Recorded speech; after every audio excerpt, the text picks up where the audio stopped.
What are you doing in my swamp? Hello everybody, this is Ogre Boy, and I'm going to be doing my top 10 unpopular movie opinions. This is something I've been kind of wanting to do for a while, and stuff. I've seen people do their videos and stuff, and it's always fun watching people's unpopular opinions and stuff, and it's really fun looking at the comments and seeing how triggered people get by it and everything. So go ahead and get your butthurt cream and tissues ready, because y'all are about to cry. And enjoy this top 10 list. Coming in at number 10 is There is no bad Star Wars movie. Everyone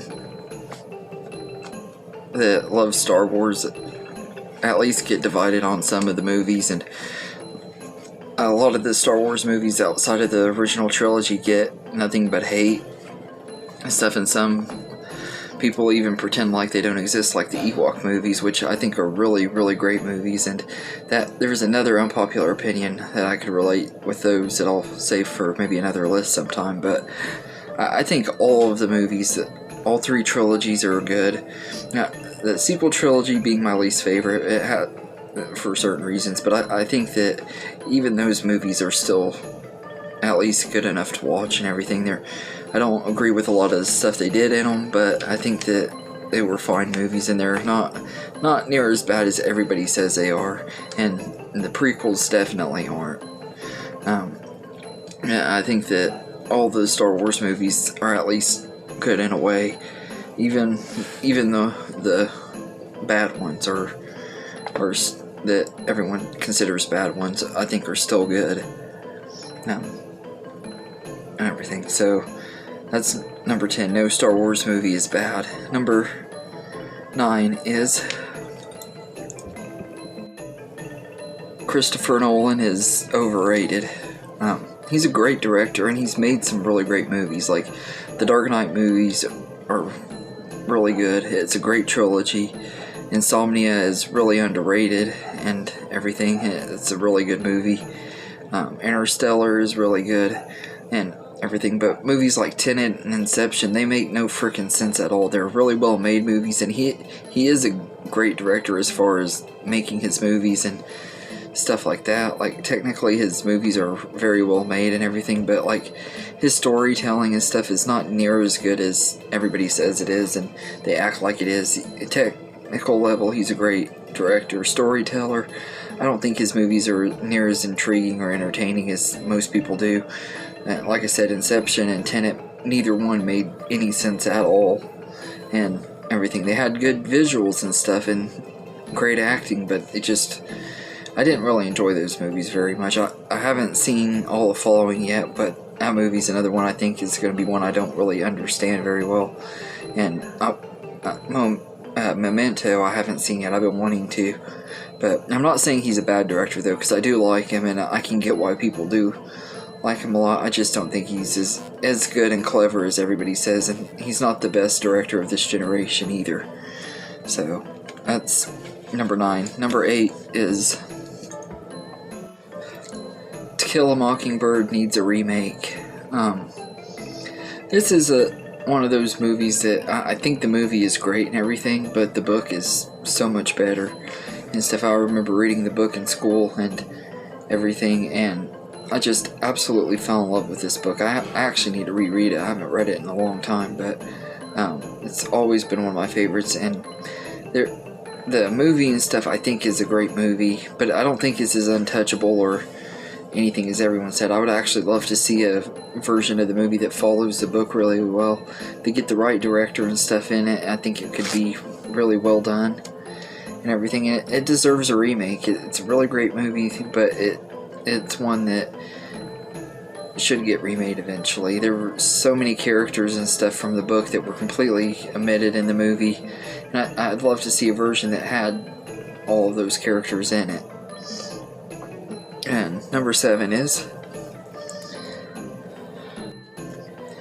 I'm sorry for all you people in the Killer Flicks group on Facebook if any of y'all see this, but my number 7 is Michael Myers isn't the greatest slasher.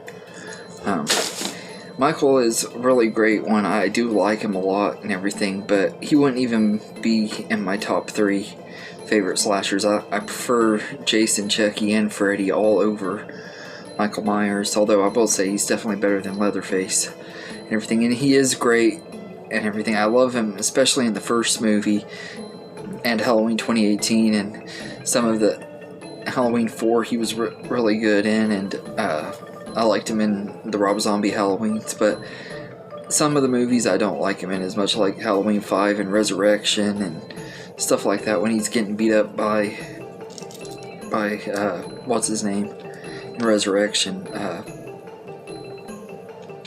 But I don't hate Michael Myers or anything. I don't think he's the best slasher like a lot of people say he is. And everything, and it's because he was one of the first big ones and everything. I think there's other slasher characters that are just more intimidating and stuff, but I'm not saying that Michael is a bad killer or anything. Number 6 is Toy Story 4 is the best Toy Story movie.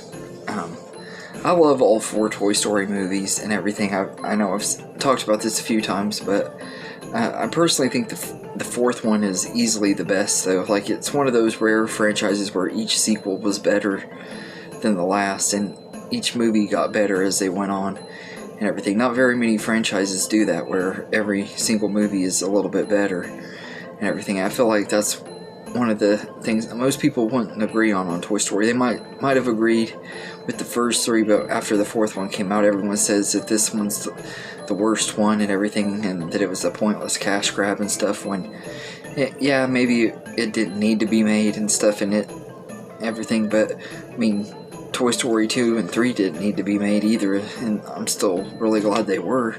There was no reason that we had to have sequels to any of the Toy Stories. I think that Pixar wouldn't do a Toy Story movie if they didn't feel like it was a story worth telling, and every single time they've done one, they've proven me right. Every single one of them have good stories and are worth telling to me, so yeah. That's number 6, and number 5 is most of the movies from Disney Animation Studios that everybody says are underrated, to me, are not underrated. Some of the best examples that everyone says, like the movies The Black Cauldron, The Great Mouse Detective, The Rescuers Down Under, Brother Bear, Treasure Planet, are all super underrated movies, and Meet the Robinsons, they say it about that one. Personally, I don't think most of them are. They are some of the most mediocre movies that Disney Animation Studios have given us, especially Treasure Planet. Visually and stuff, like the animation is amazing on that one and everything, but I think that it really doesn't deserve the hate that it got. I mean, it did get pretty overlooked and stuff when it came out and everything, and I don't think it deserved to be as overlooked as it was, but I don't think it deserves to be held as this underrated masterpiece that a lot of Disney fans say it is either. And especially on Brother Bear, I don't get why people say that's underrated when it was never good to begin with and stuff. And the other movies, I think they were appropriately rated. Great Mouse Detective was a good movie. It didn't want anything super special like everyone seems to make it out to be. And Black Cauldron is that one I can somewhat understand the underrated. It's not one of my favorite Disney movies. It really never has been and everything. And I've always kind of, as a kid, thought it was overrated because of my brother being a huge fan of it and everything. But it really wasn't underrated or overrated personally to me. And it's on rewatch nowadays. I think it's just an okay movie. So yeah, that's number 5. Number 4 is Adam Sandler is hilarious, and most of his movies are great.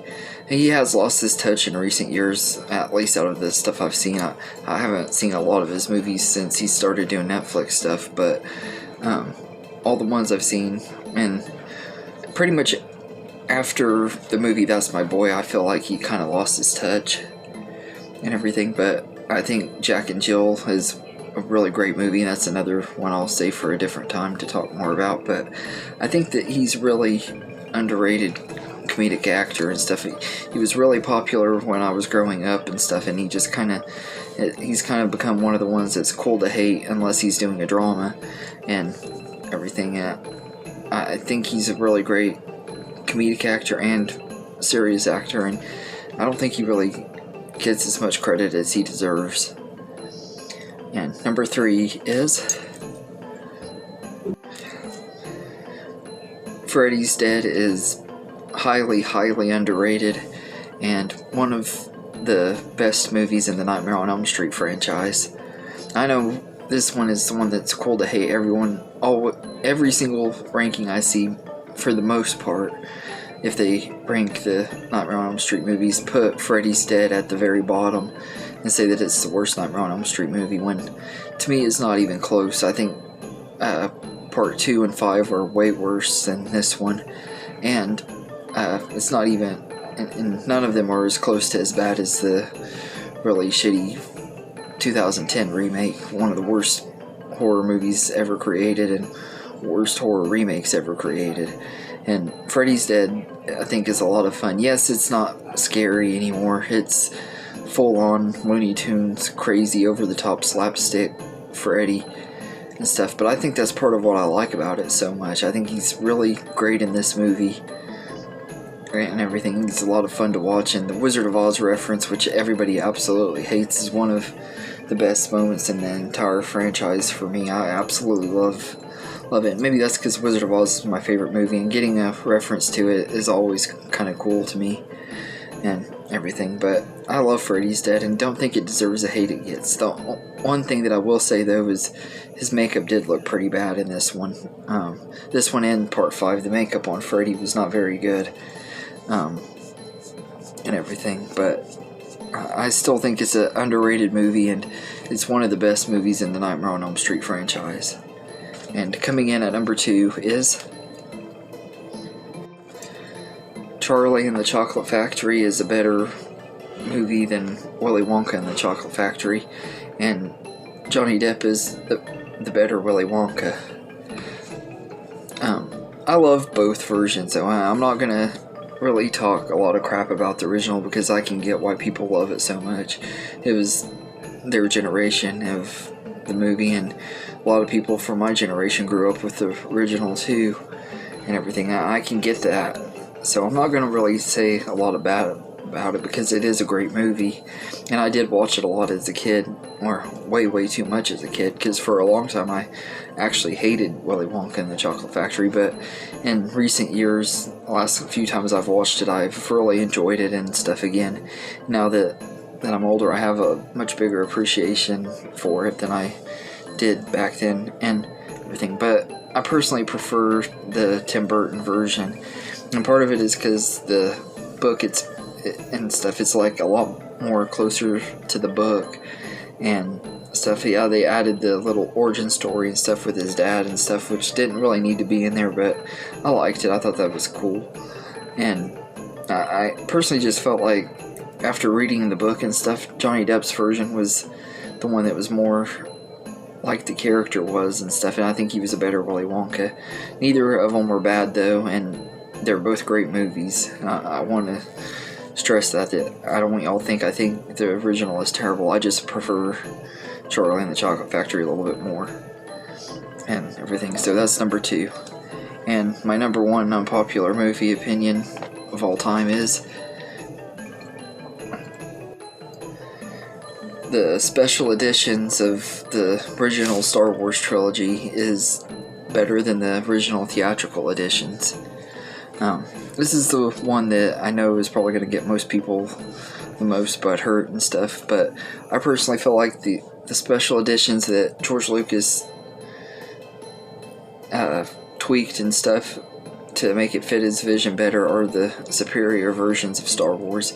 Not only because they were the ones that I grew up with and everything, but I think that the movie should be done in his vision. If that's what he wants to do with it, it's his movie. He has the right to say what happens in his movie and everything. Fans have a right to like and dislike it, and I can get why a lot of y'all don't like it and stuff. A lot of y'all grew up with the original versions like I grew up with the special editions, and I can understand it. But to me, Star Wars is Star Wars, and whether it has stuff added in or not, they're still going to be great movies no matter what.